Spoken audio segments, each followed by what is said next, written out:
Chuva forte causa sérios transtornos na região. Criminalidade no Grande ABC diminuiu entre 2014 e 2015. Agentes de saúde São Bernardo dobram o número de visitas contra a dengue.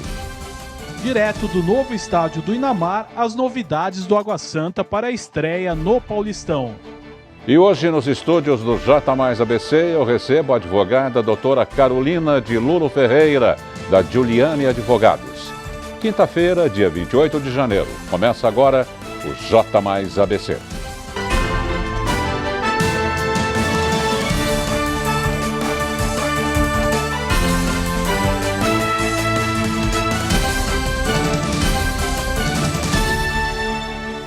Boa noite. A chuva de ontem à tarde causou sérios transtornos na região. O forte temporal que caiu sobre a região por volta das 4 da tarde de ontem causou diversos transtornos ao morador. A linha 10 Turquesa, que atende 5 cidades do ABC, ficou parada por 40 minutos devido a um alagamento entre as estações São Caetano e Utinga. Em São Bernardo, pontos da região central ficaram alagados. Um transformador da Eletropaulo explodiu no bairro Santo Antônio, em São Caetano, e deixou moradores sem luz por 5 horas. Essas imagens mostram a situação recorrente na rua São Pedro, na Vila América, em Santo André. Também enfrentou dificuldades na Avenida Goiás, em São Caetano, nas avenidas Dom Pedro II, Industrial, Portugal e dos Estados, em Santo André, além das avenidas Servidei Demarque, Pereira Barreto e Faria Lima, em São Bernardo. Em todos esses locais, os semáforos ficaram desligados. Vamos à previsão do tempo?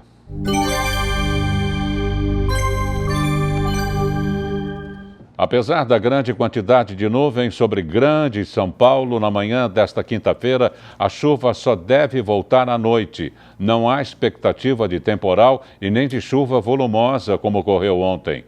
Em alguns momentos, a chuva pode cair com força moderada, mas as chances de novos alagamentos são baixas. Veja como fica a temperatura para sexta-feira. Em Mauá, a mínima prevista é de 19 graus e máxima de 26. Na capital de São Paulo, a mínima também será de 19 com máxima de 28. Já no Guarujá, cidade litorânea, o tempo fica entre 23 de mínima e 29 graus de máxima. E em Piracicaba, a previsão é de 21 graus de mínima e 27 graus de máxima. Agentes de saúde de São Bernardo dobram o número de visitas contra a dengue.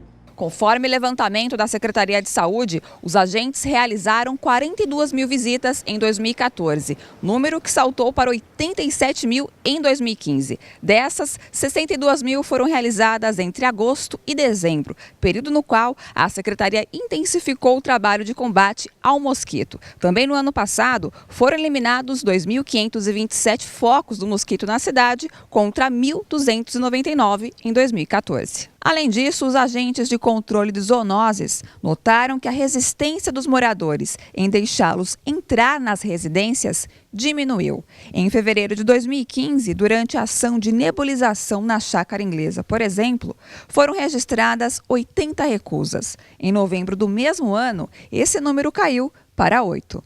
Em casa, a população deve observar alguns itens, como, por exemplo, a caixa d'água, que deve permanecer coberta, as garrafas sempre com o bocal para baixo. Os pneus e recipientes usados para armazenar água de reuso devem também ter atenção redobrados. E a população, caso tenha alguma informação sobre possíveis focos de dengue, pode entrar em contato com o Disque Dengue. Ana Flávia Quitério para o J+ABC. Obrigado, Ana. E o repórter Guga Mendonça está no estádio do Inamar, em Diadema, no nosso Ligue Mais, e nos traz mais informações. É com você, Guga. Estamos aqui, Darcy, ao vivo, direto do estádio, do novo estádio do Inamar, em Diadema, totalmente reformado, totalmente reformulado para a estreia do Água Santa no próximo sábado, a partir das 16 horas, contra a Ferroviária de Araraquara. Água Santa e Ferroviária é o jogo da estreia. E tem túnel novo, o gramado está impecável, realmente um trabalho muito bom da diretoria do Água Santa. Lembrando que tivemos um problema há cerca de 2 meses e a diretoria do Água Santa deu um show aí de gestão, entregando o estádio pronto para o Campeonato Paulista. Você pode ver cadeiras novas, essas cadeiras brancas, todas envidraçadas, todas conforme a lei, e tem os camarotes do setor de imprensa e também os bancos de reserva. Você pode ver ainda que os trabalhadores, os operários aí fazem os últimos detalhes para a estreia do próximo sábado, às 16 horas, Água Santa e Ferroviário. O torcedor de Diadema tem muito que comemorar e o J mais ABC está acompanhando este momento importante para a Diadema, que tem o seu time, o Água Santa, na primeira divisão do Campeonato Paulista. Daqui a pouco a gente volta com muito mais aqui direto do estádio do Inamar, falando mais aí da estreia do Água Santa. Veja a seguir, criminalidade na região diminuiu entre 2014 e 2015. Ainda hoje, nos estúdios do J mais ABC, eu recebo a advogada a doutora Carolina de Lulo Ferreira, da Giuliani Advogados. O J mais ABC volta já. Continue conosco.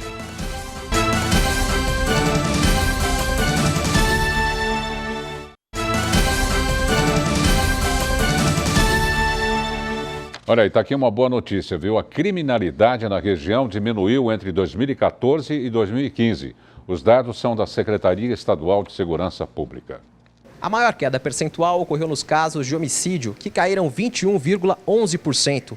São Bernardo do Campo foi a cidade com maior redução em dados numéricos. Os casos foram de 140 para 99 entre os anos passado e retrasado. Depois dos casos de morte, a porcentagem ficou menor para furtos em geral, 4,33%, seguida pelo roubo e pelo furto de veículos, 19,42% e 20,44%, respectivamente. Somente os casos de roubo aumentaram, 4,24%. Nós atribuímos, primeiro agradecer a ETV+, por mais essa oportunidade da prestação de serviço à população, que é o Fotocrim, o Infocrim, são bancos de dados que permitem acessos a todos os dados criminais de tudo que acontece no estado de São Paulo. Não seria diferente aqui no ABC, Nós estudamos a fundo a questão do homicídio, que foi o que mais teve queda na nossa região. Naqueles que nós podíamos combater, que é a questão do homicídio em via pública, com arma de fogo, a Polícia Militar tem investido muito nesse ponto, fiscalizando de forma mais acentuada aquela concentração de pessoas em bares. Então nós temos investido muito nisso, na apreensão de armas, na busca pessoal, que aumentou do ano passado para esse ano. Então, estamos investindo nesse aspecto, O estudo de onde ocorre, a intensificação de onde são os nossos hotspots, os nossos pontos fortes, Onde está ocorrendo mais o homicídio, estamos intensificando mais essas atividades policiais. No trânsito, as mortes também diminuíram. A queda foi de 21,3%. As cidades com maior retração foram Mauá, com 20%, e São Caetano do Sul, com 35%. Com informações da região, André Gianocari para o J mais ABC. E a única cidade que registrou aumento na criminalidade foi Rio Grande da Serra. As mortes no trânsito no município também cresceram, assim como em Diadema. O Centro Livre de Artes Cênicas da Prefeitura de São Bernardo está com inscrições abertas para os cursos de dança e teatro de 2016. Os interessados têm até o dia 14 de fevereiro para uma vaga. Para se inscrever, é necessário preencher um formulário online. Todos os cursos são gratuitos e ministrados na sede do Centro Livre, localizado nas dependências do Centro Cultural Baeta Neves, Teatro Abílio Pereira de Almeida. As vagas são abertas a todos os interessados em aprofundar seus conhecimentos na área, moradores ou não de São Bernardo. Após o encerramento das inscrições, a Secretaria do Centro Livre vai entrar em contato com os interessados por meio dos e-mails cadastrados para confirmar as informações do processo de seleção e matrícula. A seleção é feita durante uma semana, período no qual os candidatos participam das aulas e são submetidos à avaliação de profissionais da escola. As aulas começam no dia 14 de março. O Centro Livre funciona desde 2012 e já formou 2 classes, em 2014 e 2015, nos cursos de formação em dança e teatro. O rendimento real do trabalhador cai após 10 anos de avanço. É o que mostra os dados divulgados nesta quinta-feira pelo IBGE. Acompanhe mais detalhes no Broadcast TV do Estadão. Mesmo com toda a perda no ano de 2015, no retrospecto da série, o rendimento teve um crescimento de 28% em 13 anos. E em atividades de mais baixo rendimento, como é o caso da construção e dos serviços domésticos, esse ganho foi muito maior. Tá? Então, numa análise retrospectiva, o ano de 2015, ele preserva alguns ganhos que foram conquistados ao longo dos últimos anos. Agora, o que realmente chama a atenção é quando se analisa o ano de 2015 frente ao ano de 2014. Né? E esse movimento diferenciado do ano de 2015 em relação a outros se dá, sobretudo, pelo processo de dispensa de atividades importantes e com que todo esse processo de dispensa acarreta, como eu falei, a questão da indústria, que dispensa trabalhadores de maiores rendimentos, trabalhadores que estavam regidos sobre carteira de trabalho assinada, né? Então isso tudo traz um reflexo para o mercado. Após 24 horas da abertura para o financiamento estudantil, o FIES, já foram registradas mais de 280 mil inscrições. De acordo com o Ministério da Educação, esse número é superior às 250 mil vagas ofertadas para o primeiro semestre de 2016. Vale lembrar que o candidato tem até amanhã, dia 29 de janeiro, para fazer sua inscrição pela internet. O resultado da pré-seleção na chamada única e a lista de espera serão divulgados no dia 1º de fevereiro. No próximo bloco, eu recebo aqui no estúdio do J Mais ABC a advogada a doutora Carolina de Lulo Ferreira, da Giuliani Advogados.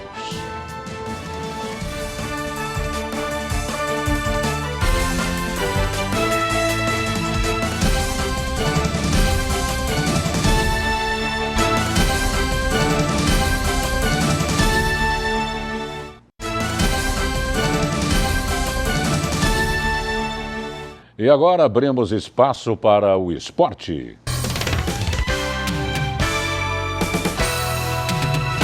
A equipe do Corinthians promoveu 4 jovens que disputaram a Copa São Paulo de Futebol Júnior deste ano.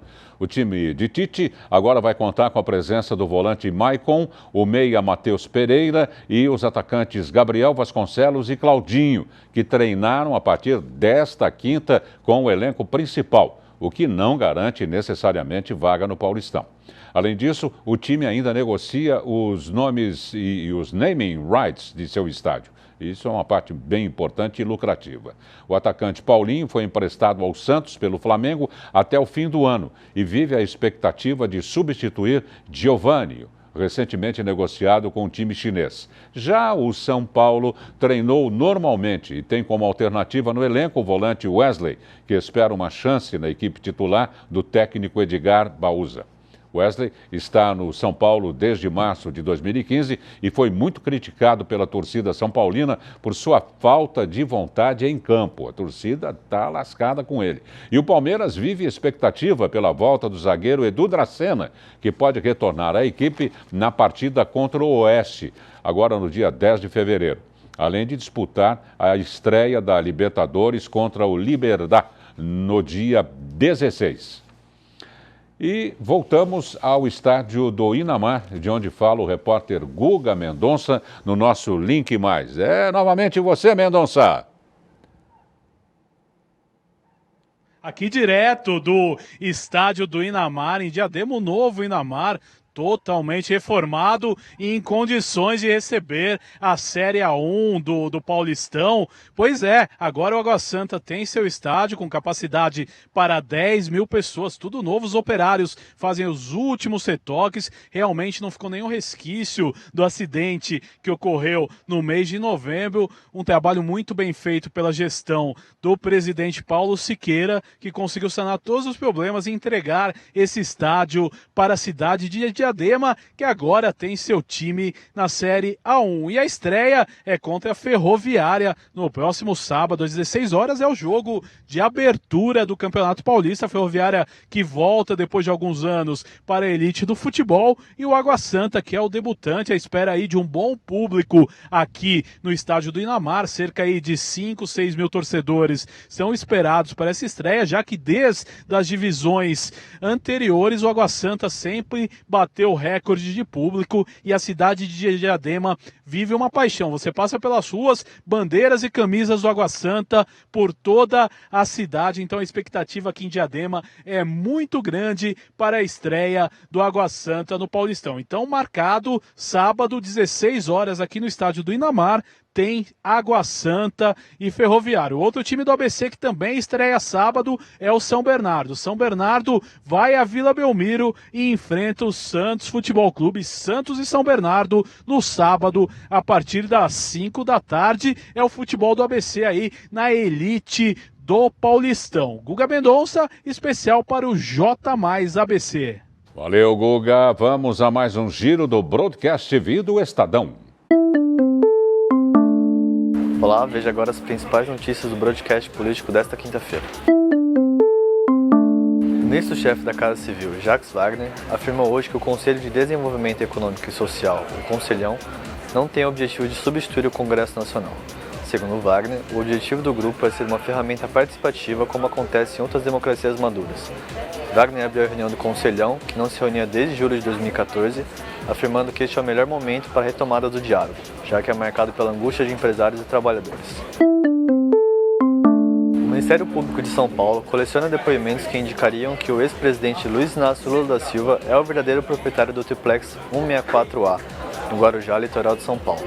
Segundo o promotor de justiça Cássio Concerino, um dos relatos é o do engenheiro Armando Dagli, sócio da consultora contratada pela empreiteira OAS para realizar uma reforma milionária no apartamento. O engenheiro diz ter se encontrado no apartamento com a ex-primeira-dama Marisa Letícia, seu filho Fábio e o presidente da OAS, Léo Pinheiro. Pinheiro foi condenado a 16 anos de prisão na Operação Lava Jato por corrupção e lavagem de dinheiro. O vice-presidente Michel Temer defendeu hoje as investigações por parte da Operação Lava Jato. Temer afirmou, no entanto, que a força-tarefa não pode paralisar o país. Segundo o vice-presidente, que está em campanha para a reeleição à presidência do PMDB, a Operação Lava Jato é uma prova de que nossas instituições estão funcionando. E vamos aos números do mercado financeiro desta quinta-feira. O dólar comercial fechou em baixa de 0,14%, cotado a R$ 4,08. O euro encerrou com desvalorização de 0,51%, vendido a R$ 4,46. E a Bovespa terminou o dia com alta de 0,66%. Agora eu recebo aqui no estúdio do J mais ABC, a advogada, a doutora Carolina de Lulo Ferreira, da Juliane Advogados. Boa noite, Carolina. Boa noite, Dácio. Nós vamos praticamente dar sequência, né, o que nós falamos na última edição, na qual você esteve presente, a respeito da herança, né? Tem gente colocando que herança só traz problema, por isso que a gente deve pensar em sã consciência antecipadamente. Isso. Na verdade, eu vim aqui hoje para falar sobre planejamento familiar e a importância desse instrumento, não só para a questão da sucessão em si, como também para questões envolvendo os tributos incidentes sobre o patrimônio da família e também sobre blindagem patrimonial. Agora, o que é esse planejamento familiar?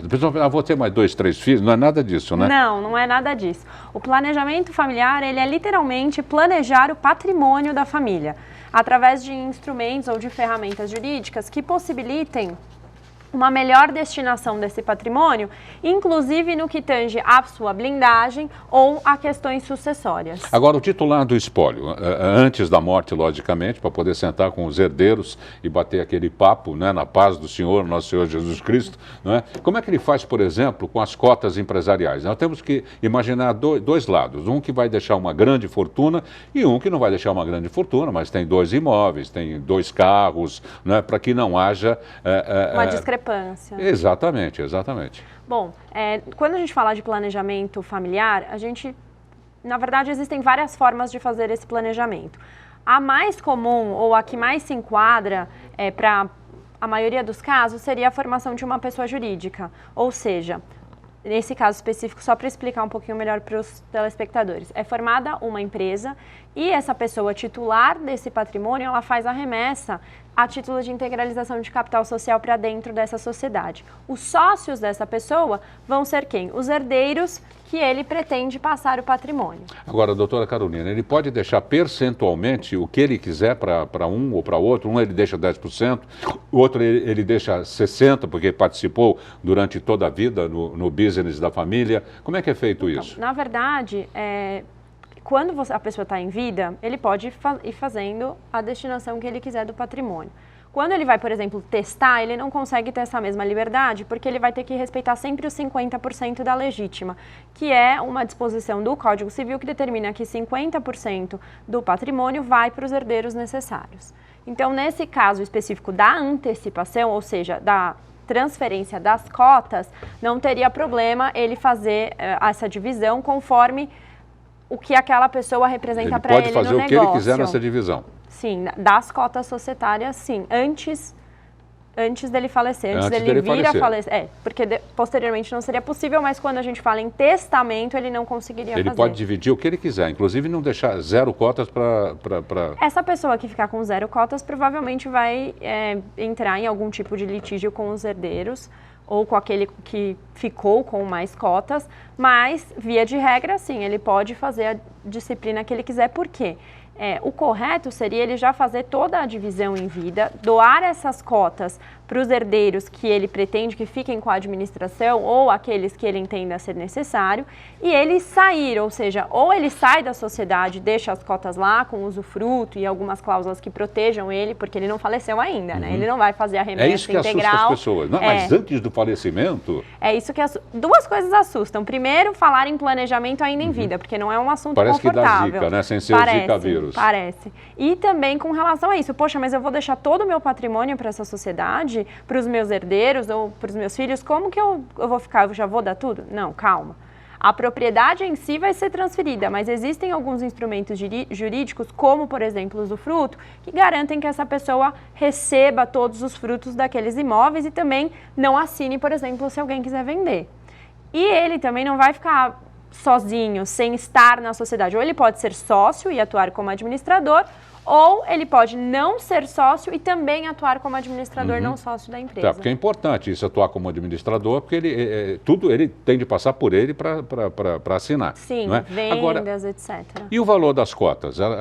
Elas são patrimoniais, não é? Ou o valor da cota, como se costuma dizer, é de R$1, R$2, Não. R$5? No caso específico de patrimônio imóvel, quando ele for integralizado no capital social da empresa, ele obrigatoriamente vai respeitar o valor que esse imóvel está constando no imposto de renda. Então, ele vai ser integralizado nesse valor total. O que vai acontecer? Quando você tem uma sociedade, você pode disciplinar que R$1 equivale a uma cota. Mas o capital social, ele vai ter que ser no valor daqueles imóveis que você está integralizando ou de outros patrimônios, porque você pode incorporar nessa sociedade patrimônio, dinheiro, créditos. Então, quer dizer que se um herdeiro quiser vender a parte dele de 5%, por exemplo, ele vai se basear no valor das cotas como um todo? Das cotas como um todo, porque nesse caso específico existe patrimônio e está tudo integralizado, porque a gente está falando de bens, de ativos que vão ser transferidos para essa sociedade.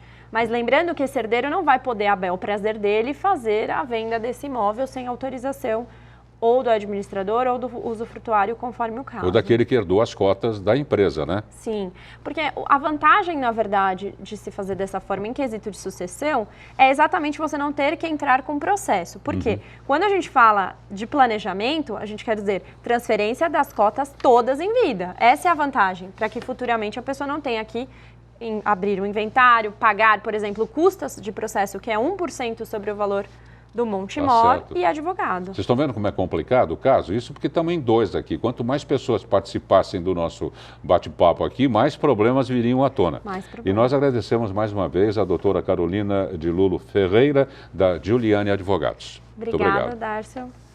No próximo sábado, a bateria do consultório na rua vai dar o ritmo da folia no Bloco da Prevenção, na região central São Bernardo. Organizado pelo Programa de DST, AIDS e Hepatite da Secretaria de Saúde, o bloco terá técnicos e usuários do programa orientando sobre as doenças sexualmente transmissíveis e sobre a importância dos testes rápidos. A festa vai distribuir 80 mil preservativos, além de material educativo e panfletos informativos sobre o mosquito Aedes aegypti. O grupo vai se concentrar às 9 horas da manhã na Rua Marechal Rondon, altura da Praça Lauro Gomes. A saída está prevista para as 10 horas. O percurso será da Marechal até a Praça Santa Filomena. A cidade de São Bernardo intensificou as ações de prevenção às DSTs nas 34 UBSs, que receberam entre dezembro do ano passado e janeiro deste ano 10 mil preservativos. E o J Mais ABC desta quinta-feira termina aqui. Outra exibição do nosso telejornal você confere à 00:30. No decorrer de nossa programação, assista os boletins 60 segundos e do Broadcast TV do Estadão. Nós voltamos com o nosso telejornal amanhã às 7 da noite. Uma boa noite e um bom descanso.